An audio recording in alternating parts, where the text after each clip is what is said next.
Bismillahirrahmanirrahim. Assalamualaikum warahmatullahi wabarakatuh. Perkenalkan, saya Riko Fazli, mahasiswa PPG dalam jabatan Kementerian Agama Republik Indonesia Batch 2 tahun 2023, LPTK, Institut Agama Islam Negeri Kerinci. Sekaligus, saya adalah guru mata pelajaran Akidah Akhlak di MTS Darul Ulum Kuala Bandung. Pada hari ini, Sabtu 2 Desember tahun 2023, saya akan melaksanakan praktik pembelajaran Akidah Akhlak di kelas 7 MTS Darul Ulum Kuala Bandung guna memenuhi penilaian uji kinerja PPG dalam jabatan batch 2 tahun 2023 LPTK Institut Agama Islam Negeri Kerinci. Selamat menyaksikan. Warahmatullahi wabarakatuh. Waalaikumsalam warahmatullahi wabarakatuh. Alhamdulillah, Allahumma sholli ala sayyidina Muhammad wa ala ali sayyidina Muhammad. Bagaimana kabarnya hari ini? Baik. Alhamdulillah baik semua ya. Tinggi apa kabar lagi? Baik ya. Mudah-mudahan kita selalu dalam keadaan sehat walafiat. Amin. Amin. Oke, sebelum kita masuk pada pembelajaran kita hari ini, Ustaz mau mengecek dulu kehadiran kita. Apakah kita hadir semua hari ini? Hadir semua ya? Oke, alhamdulillah hadir semua. Dan sebelum kita mulai pembelajaran, kita terlebih dahulu berdoa. Kira-kira untuk apa berdoa sebelum belajar? Supaya apa? Kegiatan kita hari ini mendapat berkah dan ridho dari Allah. Oke, untuk hari ini saya minta kesediaan Tio untuk memimpin doa. Silakan diri. Bismillahirrahmanirrahim. Raditu billahi rabbak wa bil islami dinan walhamdulillahi rabbil alamin. Silakan duduk kembali. Terima kasih kepada teman kita Tio. Mudah-mudahan doa yang kita panjatkan dikabulkan oleh Allah Subhanahu wa taala. Amin. Amin ya rabbal alamin. Oke. Saya pernah masuk di kelas ini dulu membahas masalah sholat. Ini. Kira-kira sholat itu rukun Islam yang keberapa? Ayo, rukun Islam yang berapa? Ya, baik. Kita pertama rukun Islam itu kita bahas dulu. Rukun Islam yang pertama apa kira-kira? Membaca. Dua kalimat syahadat. Yang kedua, sholat. Berikutnya adalah yang pengen saya tanyakan, siapa yang masih ingat jumlah rukun sholat? Ayo, masih ingat jumlah rukun sholat ada berapa? Rukun sholat ada sebanyak berapa? 13. Dimulai dengan niat, diakhiri dengan salam. Itu tolong jangan dilupakan ya. Kalau kita berbicara tentang sholat, kalau kita mengingat tentang sholat, saya teringat sebuah hadis Rasulullah SAW. Ya, silakan. David baca hadisnya.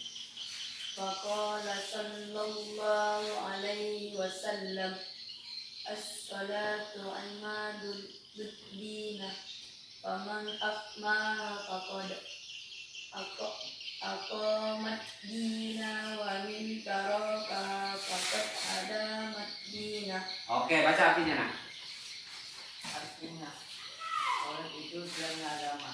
Siapa yang mendirikan sholat, maka ia telah menegakkan agama. Dan siapa yang meninggalkannya, maka ia telah menghancurkan agama. Apa intinya dari hadis itu? Sholat adalah dia. Oke, kira-kira apa yang bisa kalian bedah daripada hadis tersebut? Apa yang bisa kalian ambil hikmah daripada hadis tersebut? Iya, jangan pernah meninggalkan sholat. Karena sholat itu apa? Kata lagi, as-sholatu aimanut din. Sholat itu adalah tiangnya agama. Makanya kalian disekolahkan oleh orang tua kalian di pondok. Oke. Jadi intinya pada bab yang akan kita bahas ini, saya akan mengajarkan kalian bagaimana cara sholat itu dengan baik dan benar menggunakan adab. Sholat itu adalah bentuk komunikasi seorang hamba dengan Tuhannya. Bentuk komunikasinya kita kepada Allah. Allah itu siapa? Yang menciptakan komunikasi. Yang saya tanyakan, bagaimana perasaan kalian ketika sholat? Ya, oke, tenang. Alif, apa kira-kira perasaanmu Alif Nur Ikram? Apa perasaanmu ketika sholat? Nyaman. Aduh, berikutnya kamu nak. Apa yang kamu rasakan ketika sholat? Nyaman. Oke, Pak Hari, apa yang kamu lakukan sebelum sholat?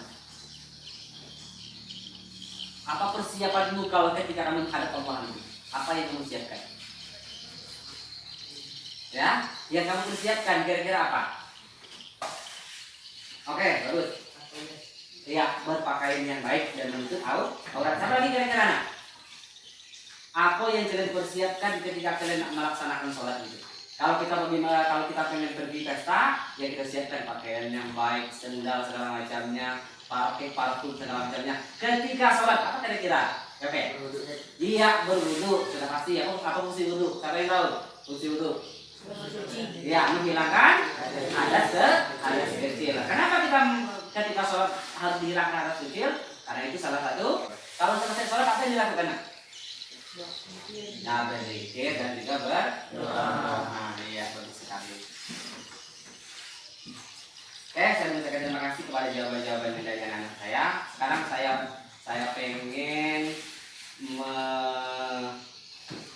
menampilkan di slide tentang materi kita. Nah, ini dah. Dulu kita adalah adab sholat. Oke, sebelum kita masuk kepada adab sholat itu apa saja yang jadi pertanyaan di boneka, adab berapa? Hah? Iya, kesopanan, bagus. Siapa lagi kira-kira? Yang tadi, apa kamu bilang kita? Kesopanan. Adab sholat itu materi kita. Adab sholat berarti tata krama kita, sopan santun kita ketika sholat. Ya itu. Kita belajar dulu. Serta dapat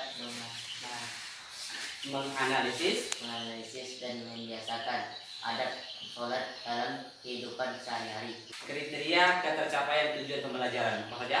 1. Memahami pengertian adab sholat. Nah, itu yang menjadi pembahasan kita. Yang kedua, Menyebutkan adab-adab sholat. oke, itu yang kedua.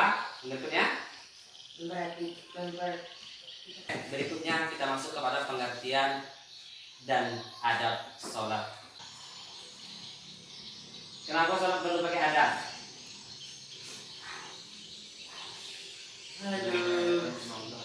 Karena kita bagus sekali jawabannya. Oke, tepuk tangan untuk kawan kita. Karena kita berhadapan dengan Allah, makanya perlu adanya adab. Berhadapan manusia saja kita pakai adab, terutama kita berhadapan dengan Allah.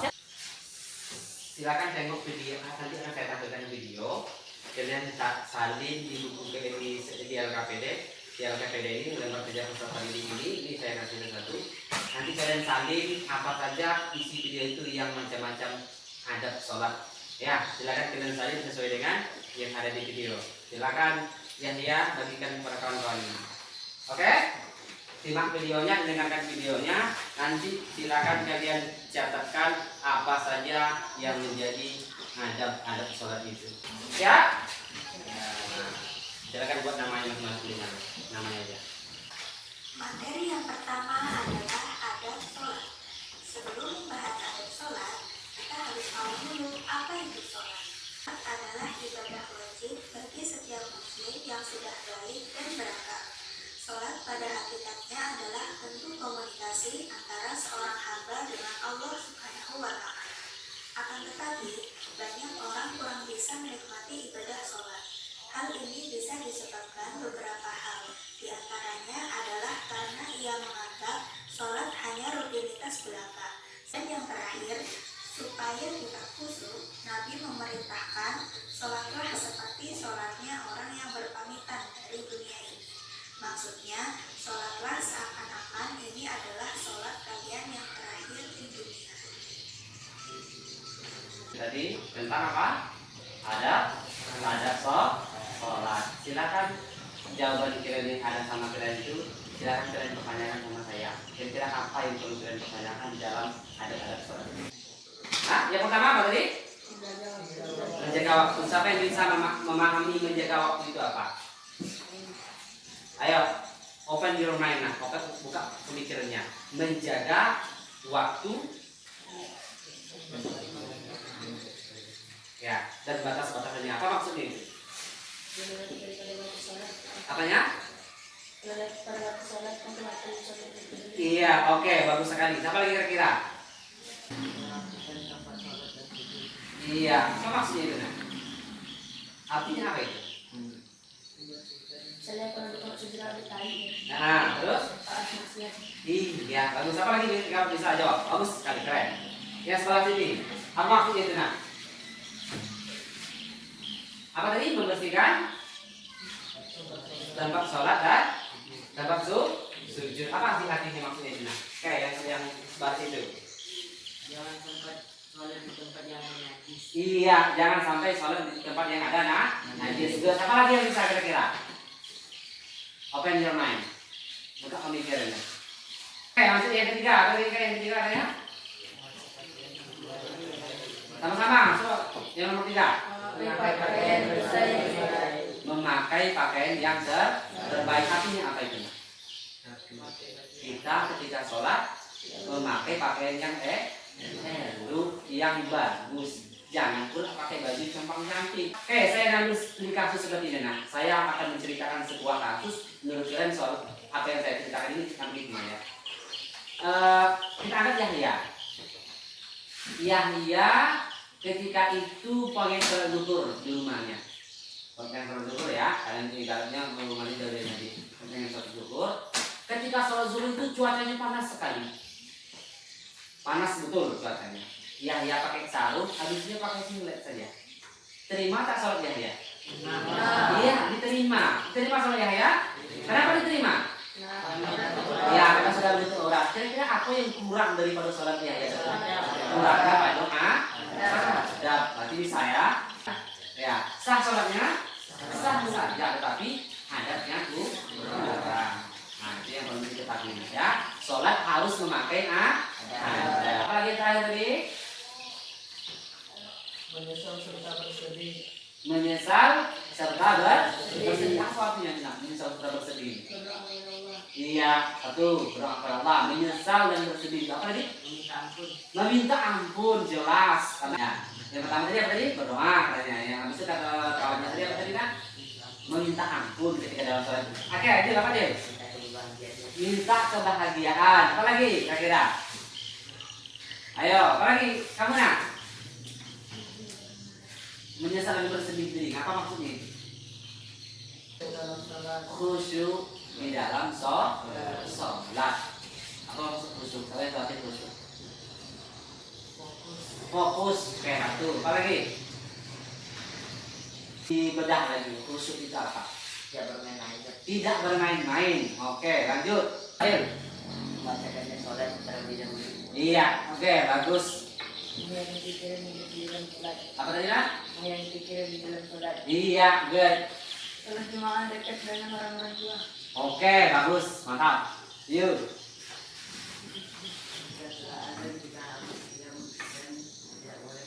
Oke, good. Oke. Lanjut, langsung semuanya. Tidak sholat di tempat yang berisik atau mengganggu kehusukan kita. Oke, bagus. Keren Ki. Iya, good. Lanjut.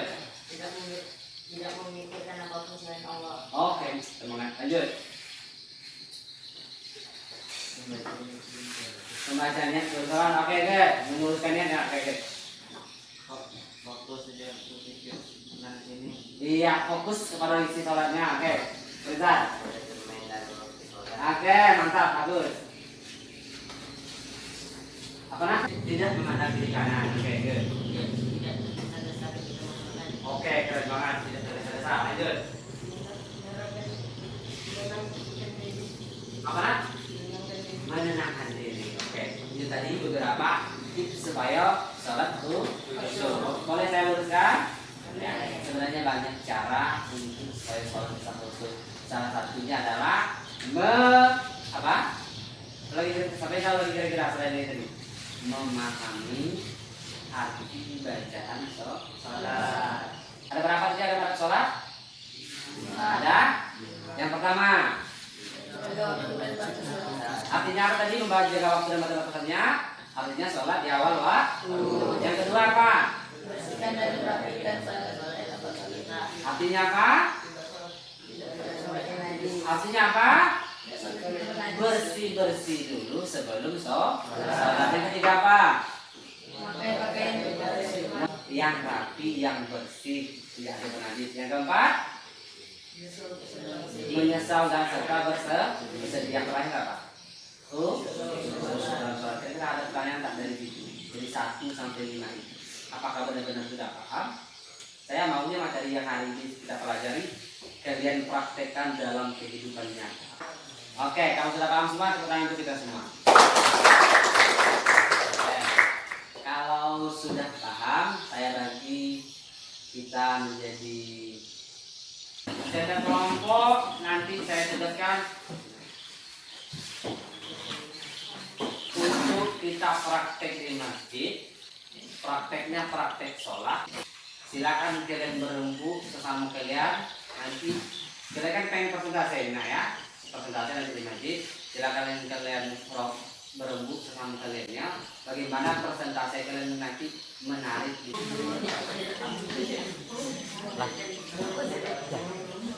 Lah.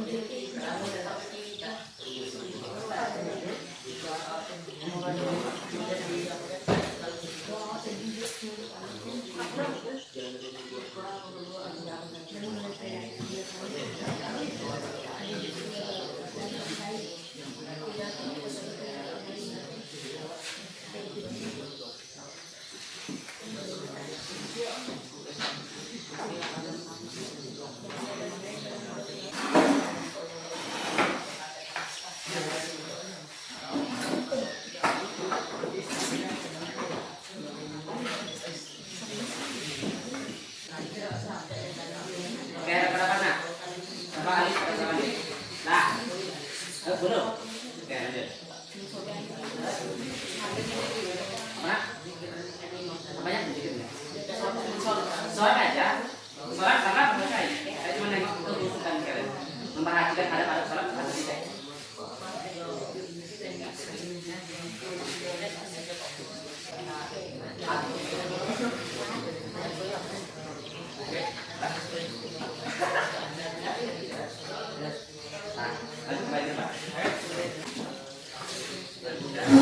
Baiklah, waktu diskusi sudah habis. Mari sama-sama kita ke masjid untuk melaksanakan praktek sholat ya. Nanti silakan dipimpin sama ketua kelompoknya masing-masing untuk ke masjid.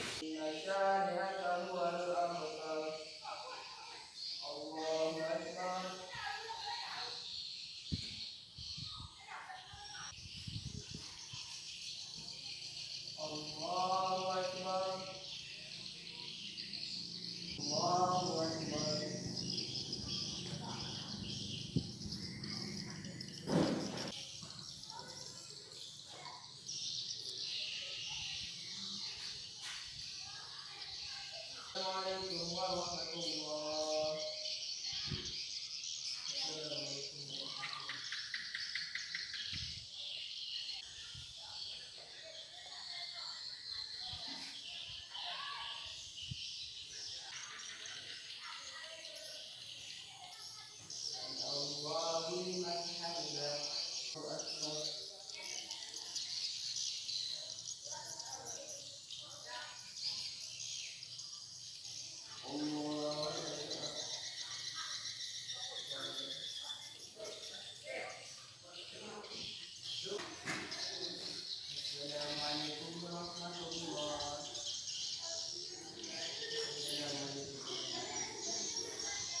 Oke, baiklah, alhamdulillahirobbilalamin. Setelah Bapak perhatikan, setelah Ustaz perhatikan, dari semua kegiatan kita, baik di kelas maupun di masjid, ini closing ya, baik di masjid, semuanya rata-rata sudah mencapai targetnya. Ya, saya sangat merasa bangga memiliki anak-anak seperti kalian yang bisa mengambil materi setiap materi yang saya sampaikan dengan baik dan benar.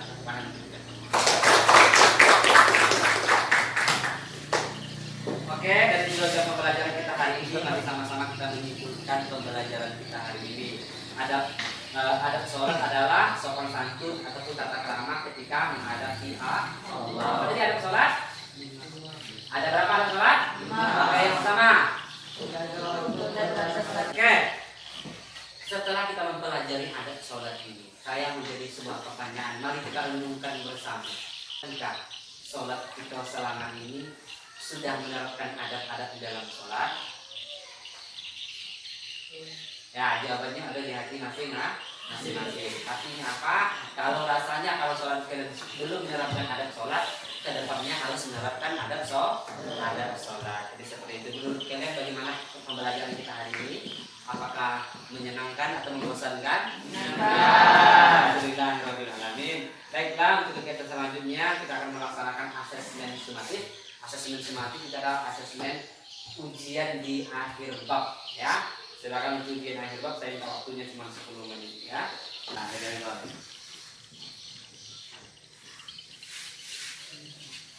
Oke. Alhamdulillah selesai sudah pembelajaran kita hari ini. Saya mengucapkan banyak-banyak terima kasih. Saya juga mohon maaf lahir dan batin jika selama proses pembelajaran ini terdapat kesalahan-kesalahan saya. Terima kasih atas segala perhatiannya. Mohon maaf lahir dan batin. Di pertemuan berikutnya, kita akan membahas Rasul ulul azmi, nabi-nabi ulul azmi. Oke, terima kasih sekali lagi perhatiannya. See you next time insyaallah. Kita tutup pertemuan ini dengan mengucapkan hamdalah. Alhamdulillah. Oke, saya tutup dengan wassalamualaikum warahmatullahi wabarakatuh.